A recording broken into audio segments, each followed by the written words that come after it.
احساس emergency cash programme کے تحت گورنمنٹ کالج قلعہ دیدار سنگھ میں خواتین کو 12,000 روپے فی کس دیے جا رہے تھے کہ اس دوران ٹاؤن کمیٹی کے ملازم آصف نے شمیم اختر نامی خاتون کو 12,000 روپے دلوانے کے عوض 1,000 روپے رشوت وصول کی۔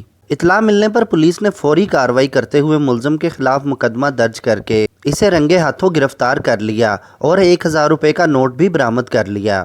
اس حوالے سے شمیم اختر کا کہنا ہے کہ 1 سال قبل شوہر کے انتقال کے بعد اس کا اور اس کی بیٹیوں کا گزر بسر مشکل سے ہو رہا تھا۔ آج جب اس نے جیسے ہی 12,000 روپے وصول کیے، ملزم آصف نے 1,000 روپے لے لیے۔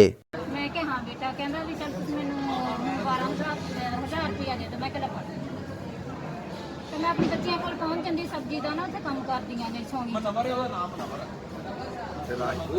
ہاں جی سی راجپوت آ، میرا خامد مرے سال ہو گیا، میرے نکے نکے بچے۔ دوسری طرف پولیس کا کہنا ہے کہ آصف ٹاؤن کمیٹی قلعہ دیدار سنگھ میں بطور موٹر آپریٹر کام کرتا ہے، جس سے مزید تحقیقات جاری ہیں۔